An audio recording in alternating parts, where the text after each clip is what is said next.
Bonjour. Eh bien, bonjour à tous. Bienvenue pour cette première webconférence UPV post-confinement. J'espère que pour vous, la reprise se passe dans les meilleures conditions possibles.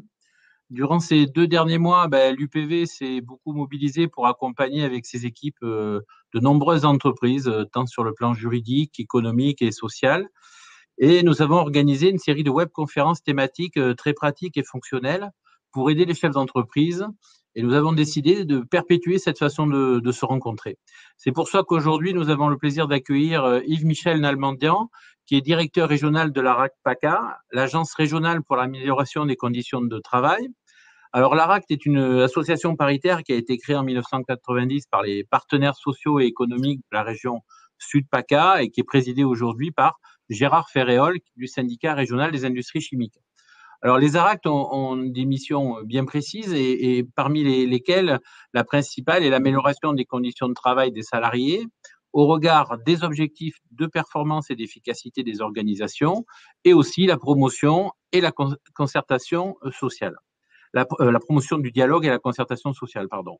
Les ARACT assurent des missions de service public, notamment sur l'amélioration de la qualité de vie au travail, la promotion de la santé et la sécurité au travail et favoriser le développement des compétences et des parcours professionnels notamment. L'ARAC-PACA est un véritable partenaire des entreprises dans notre région et pendant le confinement, elle a publié une étude très intéressante sur le télétravail que je vous conseille. Pour cette rentrée, donc, nous avons demandé à Yves-Michel Nalbandian d'aborder pour ce webinaire le sujet de la reprise d'activité et les conditions de sa réussite. Et il évoquera aussi les questions inhérentes liées au management, au télétravail, au dialogue social en entreprise. Donc, n'hésitez pas à poser vos questions via le chat. Je vous propose de les faire au fur et à mesure et on passera les questions à Yves-Michel. Bonne conférence à tous. Je passe la parole à Yves. Yves, c'est à vous. Merci Thierry. Bonjour à toutes. Comme le disait Thierry, je ne vais pas reprendre la présentation sur quelque chose autour de manager la reprise d'activité. On est en contact avec les entreprises. On sait bien que les enjeux centraux sont des enjeux plutôt économiques. Il n'empêche que les questions d'organisation sont omniprésentes, que ce soit l'organisation des questions de prévention, de sécurité, les questions autour d'organisation du retour d'activité, du retour en activité des salariés éloignés, en arrêt, en télétravail, etc. Ce sont des questions qui sont largement partagées par les salariés. Vous connaissez le système des webinaires, vous posez vos questions. Je vais essayer de faire quelque chose d'interactif avec vous.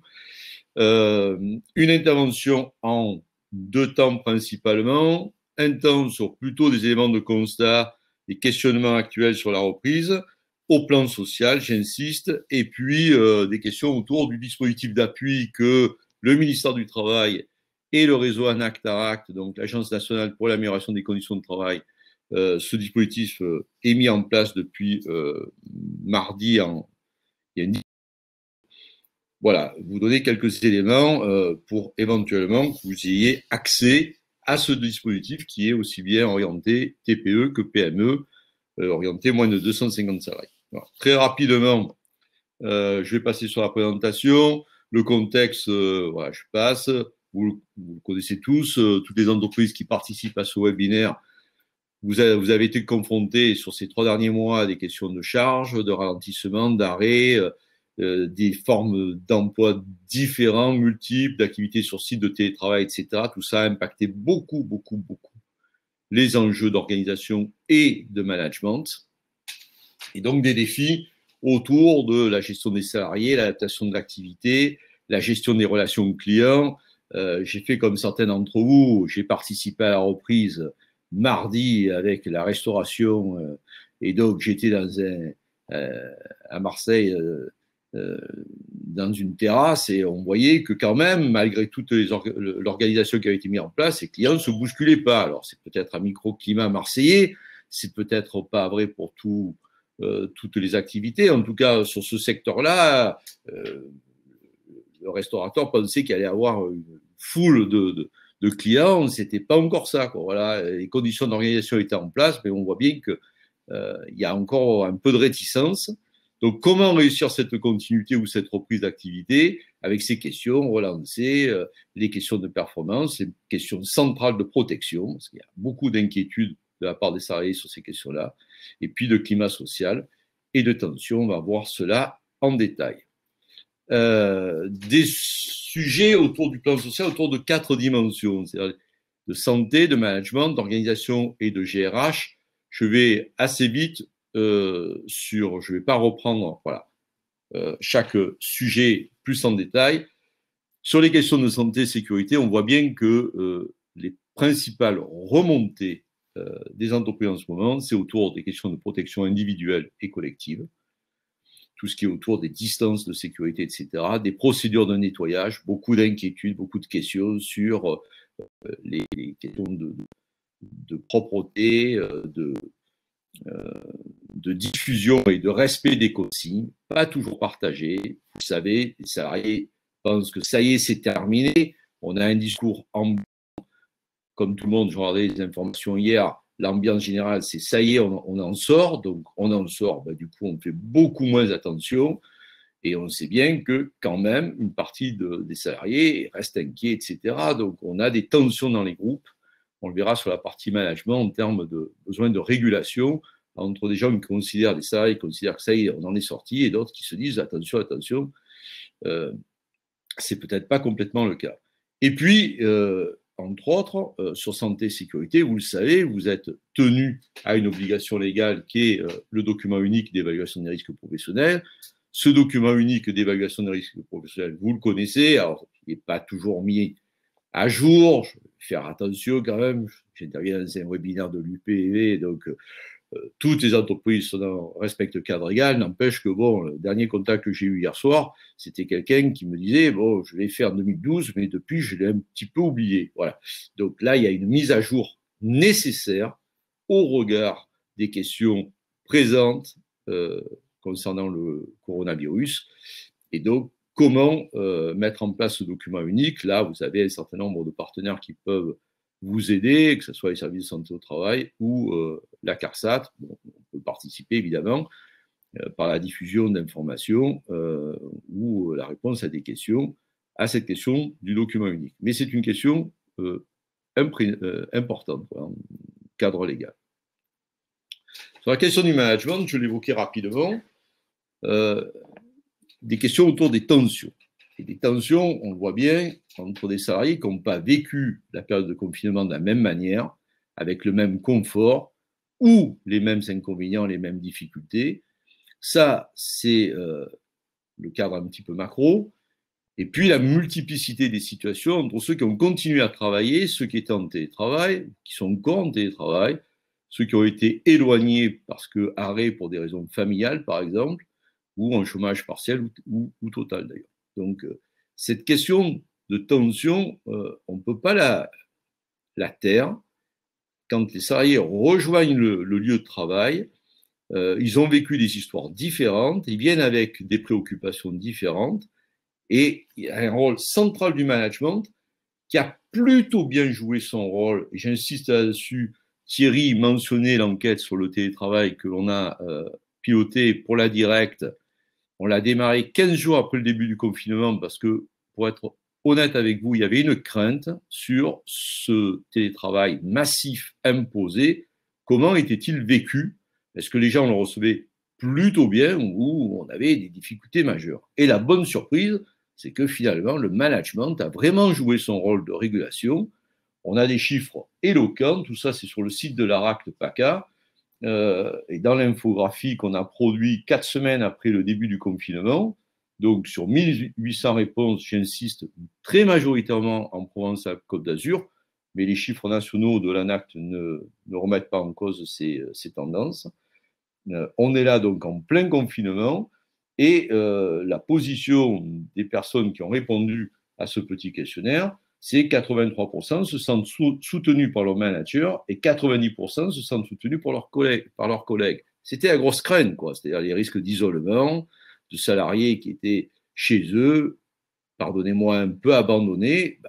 On a été quand même assez rapidement rassurés par le fait que le management, qui a été beaucoup décrié ces dernières années, en considérant parfois qu'il était un peu éloigné du terrain, beaucoup préoccupé par des questions de réunions successives, de reporting, etc.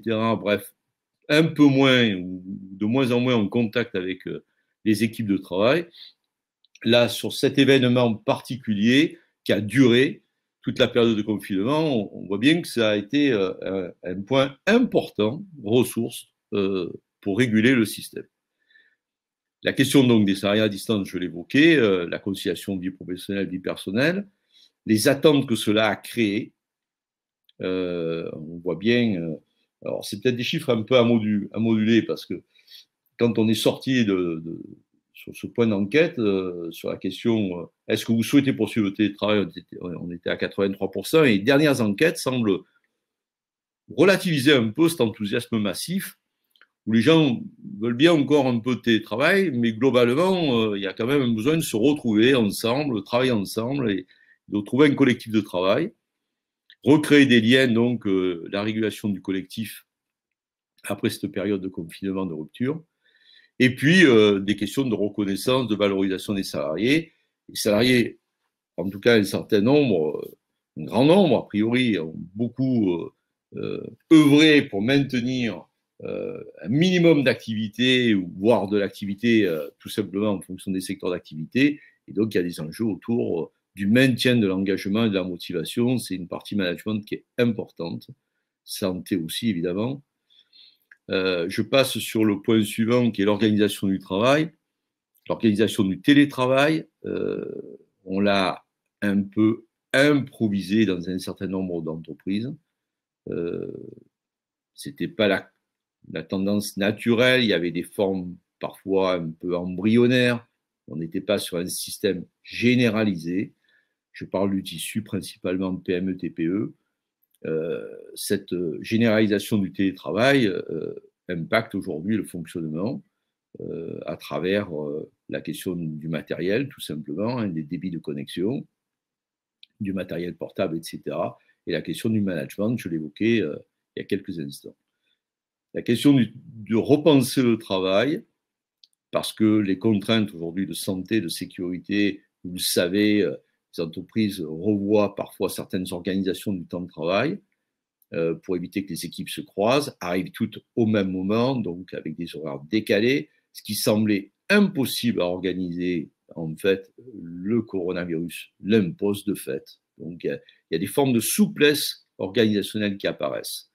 Est-ce qu'on pourra les garder dans le temps? Est-ce que c'est un souhait pour les salariés? Ces questions seront à débattre, évidemment, dans les points qui vont suivre en termes de dialogue social et d'attente des salariés. La question des déplacements, on a tous découvert qu'en fait, on pouvait facilement, ce qui semblait un peu improbable, gérer des réunions à distance pour lesquelles tous les participants ici, et je vais répondre à Stéphanie, faisaient des déplacements multiples pour des réunions de 2 heures, 3 heures, dans des lieux éloignés, hein, les sièges, Paris et compagnie. On se rend compte qu'on peut être autant, sinon beaucoup plus efficace en 1h30 de visio, bien organisé, qu'avec 5 heures, 6 heures, 7 heures de déplacement pour 2 heures de réunion. Voilà. Donc, c'est des choses qui sont en train de bouger quand même en profondeur dans les modes d'organisation. Et puis, la question sur l'organisation du travail, des espaces communs, la question des rotations, de l'allongement de plage horaire, je l'ai un peu évoqué. Alors, Stéphanie me dit, peut-on accepter le télétravail de manière individuelle, même si les postes sont équivalents? Alors, il y a des questions, oui, on peut accepter le télétravail de manière individuelle, il faut que ce soit argumenté par la question de l'activité. L'activité permet ou pas ce télétravail. On doit avoir une égalité de traitement entre les salariés. Ça va être compliqué si vous l'acceptez pour certains salariés et pas pour d'autres à poste et mission équivalents. Alors, on peut peut-être organiser des rotations, mais bon, ça va, oui, on peut l'accepter, mais ça va être difficile de le refuser pour certaines catégories qui sont sur les mêmes postes. Alors, Stéphanie, comment on fait respecter les consignes, les gestes barrières aussi bien pour les salariés que pour les clients? Il faut déjà que les règles soient clairement posées, les gestes barrières, les distances de sécurité, etc. Il y aura toujours quelques personnes je l'ai indiqué dans ma présentation, qui considèrent aujourd'hui que c'est plus du tout d'actualité, ça y est, on en est sorti, qu'il n'y a plus de précautions, etc. En règle générale, il y a certaines personnes ou certains salariés qui vont s'empresser de leur expliquer que quand même, non, non, on n'en est pas complètement sorti. Donc, il y a à la fois la régulation par le management et la régulation par les équipes elles-mêmes. Je pense que le discours doit être très, très clair des directions autour de ce n'est pas terminé, les questions de sécurité, de prévention des risques sont centrales. Je crois qu'il y a un discours rassurant à répéter autour de ces sujets de gestes barrières, de mesures de protection. Il y a beaucoup si vous me permettez, de présence terrain pour s'assurer qu'il n'y a pas de dérive ici et là. On est dans une période un petit peu charnière. On a repris globalement, mais ça reste un petit peu fragile. Les formes d'organisation ne sont pas complètement stabilisées. Il y a encore beaucoup de salariés, semble-t-il, en télétravail ou éloignés pour des raisons personnelles parce qu'il y a les écoles n'ont pas complètement repris, etc. Voilà, je poursuis sur la GRH, les fonctions stratégiques, les postes clés pour le maintien d'emploi. Ça fait partie du plan de reprise d'activité, identifier les fonctions stratégiques, les postes clés, les ressources mobilisables. Donc, il y a tout un travail autour des ressources. Et en l'absence de certains salariés et donc de compétences qui vous manquent, on a développé de manière plus ou moins improvisée des formes de polyvalence. Donc, ces questions-là, autour de la GRH, sont des questions aussi importantes à instruire. La question de l'organisation pour le maintien et la reprise d'activité, le traitement équitable des salariés. Ça, c'est un point important qui peut générer potentiellement des tensions. La manière dont, dans ce contexte de reprise, on prend en considération les histoires, les situations individuelles, et on essaye d'avoir un traitement respectueux des contraintes des uns et des autres, respectueux mais équitable. Voilà. C'est-à-dire qu'il va y avoir, il y a une sensibilité importante dans les équipes, vous le savez, je l'ai mentionné. Et donc cette question on fait attention un petit peu à mes difficultés, à mes contraintes d'organisation, etc. Ça doit pouvoir se traiter en équité avec des personnes qui ont peut-être un petit peu moins de contraintes, mais qui sont aussi impliquées dans cette organisation générale. La question des liens avec les salariés absents. Oui, Philippe. Je vais intervenir juste pour compléter ce que tu dis. Le rôle du CSE dans tout ça. Alors, je vais y venir. C'est juste le slide qui est derrière, tu vois. Je termine rapidement ce point, mais je ne suis pas très loin. Voilà. Et les impacts psychologiques. Voilà, c'est quand même, voilà, je voulais le souligner. On ne sort pas indemne, en tout cas, certains salariés ne sortent pas indemnes d'une situation de confinement où on nous a martelé, on l'a tous vécu, des images douloureuses, parfois des situations de proches qui ont été exposés, atteints par cette maladie, par ce virus, etc. Donc la manière dont les personnes rejoignent le lieu de travail ou sont en train de rejoindre les lieux de travail viennent avec des histoires différentes. Et cette question de la méthode du recueil des inquiétudes, on va le voir dans le slide suivant. Dans les slides suivants, l'organisation des espaces d'échange, c'est un élément central. Voilà. On ne fait pas de la psycho pour faire de la psycho, mais il faut prendre en considération que les salariés, nous aussi, en tant que manager, on a vécu des situations d'inquiétude, etc. Alors, j'en viens à ta remarque, Philippe, c'est-à-dire, dans les parties prenantes, bon, évidemment, le classique, vous ne découvrez rien, mais il y a deux piliers à défendre, semble-t-il, c'est le dialogue social et l'expression des salariés. Je passe tout de suite sur le dialogue social. On voit bien les entreprises dans des configurations un peu différentes, c'est-à-dire celles qui ont vraiment maintenu un dialogue social permanent, des CSE qui parfois ont été réunis toutes les semaines pour accompagner la période de confinement, et d'autres pour lesquelles le dialogue social s'est beaucoup dilué au cours de cette période, et peut-être un peu de difficulté à mettre en place la période de reprise dans cette notion de dialogue social. Et je rappelle quand même que dans le dialogue social, il y a des éléments incontournables autour du document unique, des questions d'adaptation du document unique aux contraintes d'organisation. C'est un élément que j'ai mentionné dans la partie santé et ça doit être discuté en CSE. Le plan de continuité et reprise d'activité, c'est aussi un élément qui doit être discuté en CSE. Et évidemment, la question de la qualité du dialogue social, de la manière dont vous l'avez maintenu ou pas dans la période de confinement, c'est un élément, et la manière dont vous mettez ce dialogue social au centre de la reprise.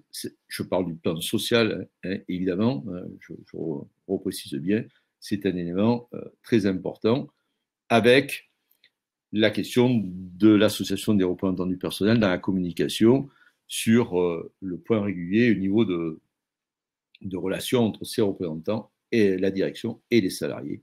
Donc, un élément central sur la question du dialogue social, sur ces deux points clés, et bien sûr aussi, dans ces points clés, les questions d'organisation du travail, l'organisation de la reprise, etc. Et l'autre aspect, pour revenir aux questions plutôt liées aux aspects psychologiques, mais pas que, c'est la question des espaces de discussion. Donc, si je dois mettre l'accent dans cette présentation sur deux dimensions, la première, vous venez de la voir, la deuxième, c'est celle-ci. C'est-à-dire, il est vraiment important qu'on prenne un peu de temps pour écouter les salariés, les encadrants, les représentants dans des groupes locaux, par métier, par service, sur la question comment les personnes vivent cette reprise, qu'est-ce qu'elles ont à dire sur les questions d'organisation, de protection, etc., de manière, si vous me permettez l'expression un peu triviale, à déminer le terrain, rassurer, lever les craintes, permettre une reprise la plus sereine possible. Voilà. Si ces questions ne sont pas posées, si les salariés ne peuvent pas émettre leurs difficultés, leurs craintes, etc., on va avoir des conséquences sur les semaines qui viennent. Donc, vraiment, j'insiste sur cette notion. Essayez de prendre un peu le temps avec vos managers, vos responsables de service. 1 heure de réunion, voilà, au démarrage, pour que les questions puissent être posées, le dialogue puisse, au plus près du terrain, puisse être développé et qu'on n'ait pas des tensions comme ça qui ne soient pas régulées dans les jours et les semaines qui viennent. C'est un point, voilà, les avantages, libérer la parole, recréer du collectif. Donc des histoires différentes et des gens qui arrivent avec 2 mois, voire plus de distance, ou de suractivité parce qu'il y avait des personnes absentes, mais il fallait quand même faire le travail sur site, etc., co-construire des solutions et capitaliser sur ce qui a bien fonctionné. C'est donc le point classique des retours d'expérience, etc. Je regarde le fil de... Concernant le droit à déconnexion, donc il y a Alex Boragno qui nous dit, concernant le droit à déconnexion, est-il utile? Est-ce une obligation pour l'employeur? Le droit à déconnexion, c'est une question qui est transversale. Oui, il est utile, ce droit à déconnexion. Maintenant, ça dépend de vos pratiques. Je veux dire, quelle est réellement la pratique de l'entreprise?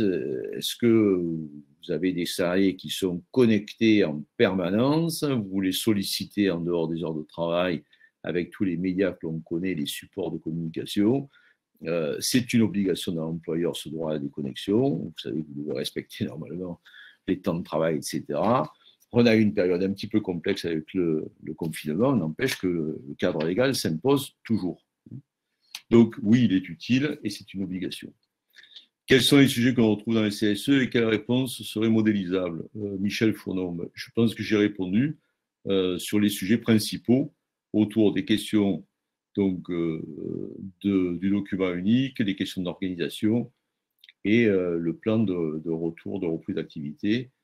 Je vérifie s'il y a autre... Non, voilà, je crois que c'est bon. Interpellez-moi si vous avez d'autres questions. Alors, voilà, donc ça, j'étais sur expression des salariés, donc j'insiste beaucoup sur ces deux dimensions, l'expression des salariés et le dialogue social.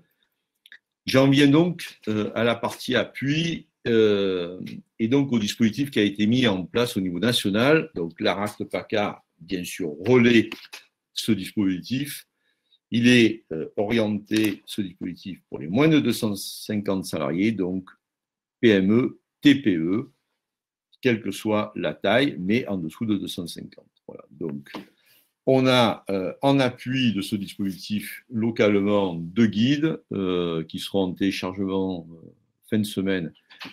Un sur le plan de continuité d'activité au cas où vous ayez des difficultés pour le réaliser ou le compléter le cas échéant, et puis un guide sur la mise en place d'espaces de discussion pour certaines entreprises qui sont déjà rentrées avant la période de confinement et le coronavirus dans les démarches de qualité de vie au travail. C'est quelque chose qui ne doit pas être nouveau pour vous. On a repris ce dispositif des espaces de discussion pour l'adapter à la période de reprise. Donc, on a écrit quelques pages autour de comment animer cet espace de discussion dans ce contexte particulier de reprise d'activité. Donc, le dispositif Objectif Reprise, vous allez retrouver ça, bien sûr, sur le site de l'ARACT, de l'ANACT, de la Direct PACA. L'objectif, c'est d'accompagner les entreprises sur le plan des questions sociales, j'insiste. Donc, il n'y a pas de dimension économique à proprement parler, c'est-à-dire des questions d'exonération de charges, de report de charges, etc. Ça, ce n'est pas le périmètre de ce dispositif. On est autour des questions de prévention, de gestion des RH et des questions d'organisation. Et j'en viens donc à la forme, le point d'entrée, et vous avez le lien là, puisque le support va être diffusé par l'UPV, j'imagine. Je regarde Philippe en même temps pour qu'il me dise oui. Et donc, bon, vous aurez le lien. On l'a déjà commencé, hein, puisqu'il y a les 2 cibles en plus. Donc, ok, voilà. On va donc, vous avez le lien qui vous renvoie directement sur anacte.fr avec un petit questionnaire, alors, soit orienté moins de 11 salariés, soit plus de 11 salariés. Vous voyez bien la différence avec ou sans CSE. Et donc, ce petit questionnaire vous donne un peu, comment dire, avec un système de radar et à travers vos réponses, les priorités d'action compilées à travers un certain nombre de questions autour des grands axes, organisation du travail, management, vous le voyez à l'écran, ressources humaines, etc. Bon. À partir de là, une fois que vous avez répondu à ces questions, vous avez votre radar, vous avez une case à cocher. Est-ce que vous souhaitez être rappelé par l'ARACT? Si vous cochez cette case, automatiquement, on va recevoir un mail en disant « Rappelez l'entreprise ». Voilà. C'est ce qu'on s'efforce de faire. Vous verrez l'état actuel 10 jours après le lancement du dispositif des demandes d'entreprise. J'ai 2 slides pour finir cette présentation. À partir de ce premier contact, et je l'ai fait avec l'équipe au cours des différentes demandes, on a différentes modalités possibles. Soit on réoriente la demande sur des partenaires que sont la CARSAT, les services de santé, l'OPP-BTP, enfin tous les dispositifs de prévention, hein, la MSA pour l'agriculture, parce qu'on a une question précise, sectorielle, ou vraiment autour des questions de prévention. On ne peut pas évidemment tout traiter en direct.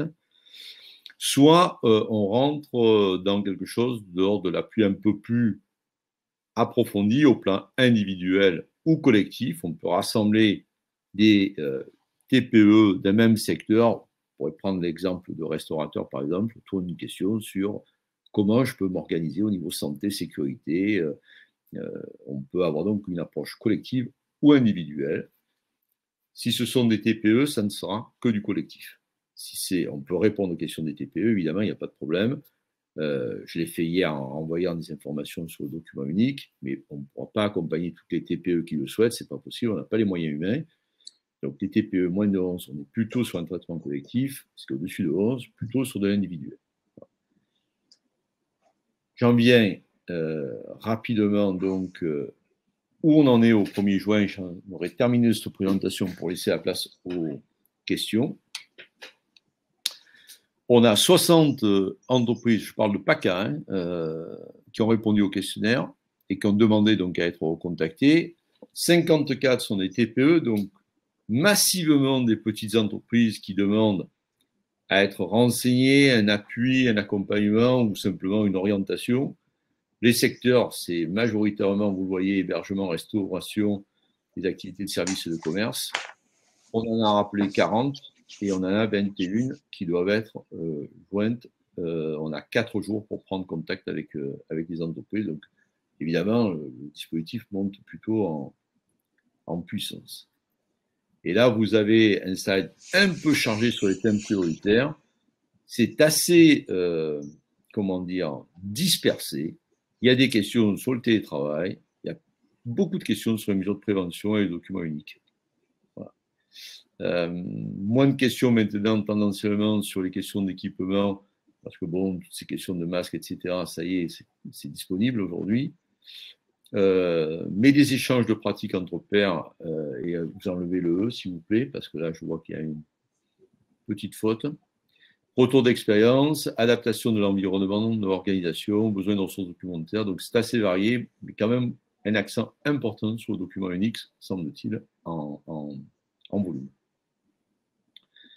Donc, des orientations vers des appuis internes autour de questions de retour d'expérience entre pairs, des pratiques des échanges de pratiques à programmer. On est en train d'envisager pour cette entreprise un premier groupe en visio, à distance évidemment. Et on a un appui flash en cours. Donc, pour l'instant, une seule entreprise qui nous a demandé réellement un appui en termes d'accompagnement pour principalement organiser des espaces de travail, des espaces de discussion. De l'orientation auprès de la CARSAT. On aura un copil demain institutionnel pour voir comment réellement on s'articule plus précisément. Donc tout ça se met en place évidemment. Et puis vers des ressources, donc il y a les fiches métiers que vous connaissez sans doute, mais bon, au cas où, les guides métiers du ministère, donc sur le site du ministère du Travail, et puis donc les guides que j'ai indiqués, entre autres, sur la reprise d'activité. Voilà. J'en ai terminé.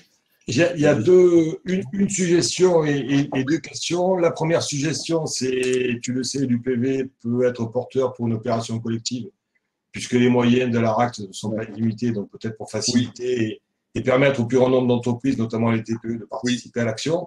Deuxième question, première question plutôt, c'est qui va accompagner les entreprises et sous-entendu derrière, les résultats, qu'est-ce qu'ils en deviennent, notamment, est-ce que certaines institutions y ont accès, comme la Direct, ce qui pourrait être un frein? Non, on est sur alors, je ne sais pas si je décode bien la question. Je crois que oui, mais bon, au cas où. C'est un dispositif public. Donc, voilà, forcément, il y a une traçabilité. Les entreprises qui auront demandé un appui, comme les entreprises qui demandent le chômage partiel au total aujourd'hui. Il y a forcément des modalités potentielles de contrôle. Franchement, ce n'est pas l'essence de ce dispositif d'appui.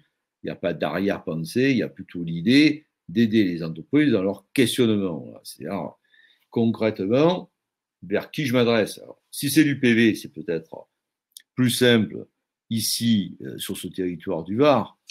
Je ne vais pas dire qu'ailleurs c'est plus compliqué, c'est compliqué pour moi d'avoir cette position. Disons qu'il y a une hétérogénéité d'acteurs et parfois les entreprises ne se repèrent pas bien dans cette hétérogénéité d'acteurs. Donc il y a une question un sujet autour d'un guichet unique. Voilà, je le dis mal, mais tout le monde comprend.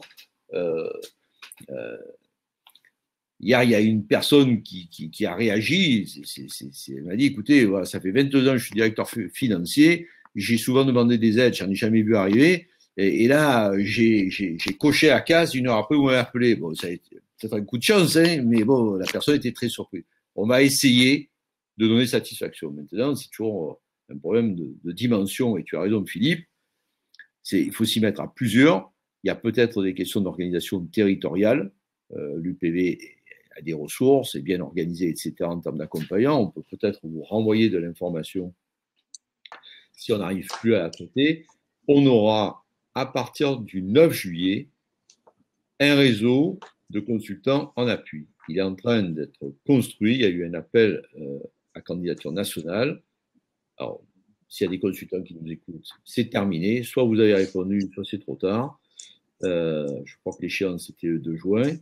Donc, c'est en train d'être traité. Et donc, ce dispositif, qui est un dispositif gratuit, hein, je ne l'ai pas indiqué parce que bon, je vais passer un peu vite, mais il n'y a pas de, on ne demande pas de défraiement à l'entreprise. Ça sera vrai, c'est vrai pour notre intervention, c'est vrai pour l'intervention des futurs consultants qui seront désignés. Les entreprises qui souhaiteront un accompagnement le mentionneront, on prendra contact avec elles et ensuite on affectera un consultant pour le suivi. Voilà. Donc effectivement, on peut, Philippe, peut-être voir ensemble comment localement, par territoire et sur le Var en particulier, on peut, vous pouvez relayer cette offre. J'ai peut-être sauté. Alors, pardon, parce que j'ai peut-être pas complètement répondu, Philippe, à ce que tu. Si, on va dire que oui. Ouais. Non, bon, d'accord. Il y a des réactions. J'ai perdu le fil.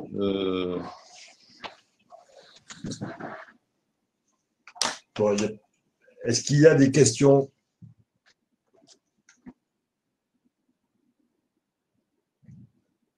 Peut-être revenir sur le CSE parce que tu es passé un petit peu vite.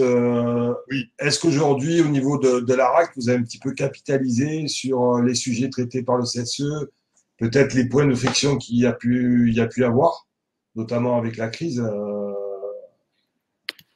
ça serait intéressant d'avoir un peu le retour et la vision générale que tu peux avoir. Alors, très sincèrement, je n'ai pas cette prétention d'avoir une vision globale de ce qui se passe sur le CSE. Je le disais un peu de manière empirique au regard des contacts qu'on a avec les entreprises. On voit bien une typologie s'esquisser entre celles qui ont maintenu un lien constant durant la phase de confinement et celles qui ont relâché un petit peu la relation. C'est beaucoup plus compliqué pour les secondes. Voilà. Ça apparaît assez clairement. Au moment où il faut renouer le dialogue, les questions d'organisation, les questions pour des questions de santé, de protection, etc., réapparaissent assez brutalement. Celles qui ont maintenu le lien semble-t-il, ont un redémarrage plus facile. Je parle bien du social, je ne parle pas de l'économique. D'accord. Aujourd'hui, les questions, c'est des questions court-termistes. C'est autour des questions d'organisation, comment on maintient le télétravail, à quelles conditions comment traiter les salariés qui ont des difficultés d'ordre familial. On sait bien qu'entre les grandes déclarations sur les reprises d'école et la réalité, il y a un écart significatif. Donc, il y a des salariés qui sont en difficulté, qui ne peuvent pas réellement reprendre l'activité professionnelle parce qu'il n'y a pas de solution encore pour les enfants. Donc, certains sont encore en chômage technique, partiel ou total, alors même que l'activité de leur entreprise redémarre. Voilà. Donc, il y a des tensions qui sont en train de naître et la place du CSE pour instruire ces questions un peu macro d'organisation est un élément vraiment important à souligner. Si vous me permettez une position un peu personnelle, il y a le cadre légal du nombre de réunions, etc. Peut-être que c'est une période où il faut intensifier le cadre légal, multiplier peut-être les réunions pendant les 2 mois qui viennent, etc., pour bien accompagner la reprise et redonner au dialogue social une place importante de régulation, parce que les représentants remontent des situations. J'ai insisté sur la partie expression des salariés, mais il y a quand même ce rôle important, nécessaire, indispensable du CSE, de dialogue social. Voilà. Alors, qu'est-ce qu'on a fait? Bon, en tout cas, pour la mise en place du CSE, vous avez vous avez 4 motion design, dont un, le dernier, sur la place du CSE comme nouvel acteur de la négociation collective. C'est quelque chose qui est un peu moins connu. Et si vous n'avez pas de délégation syndicale dans votre entreprise, vous savez que le CSE peut négocier en fonction de certaines caractéristiques, mais le motion design donne les différents scénarios. Donc tout ça est disponible sur la chaîne YouTube de la RACT PACA. Vous allez retrouver les liens facilement.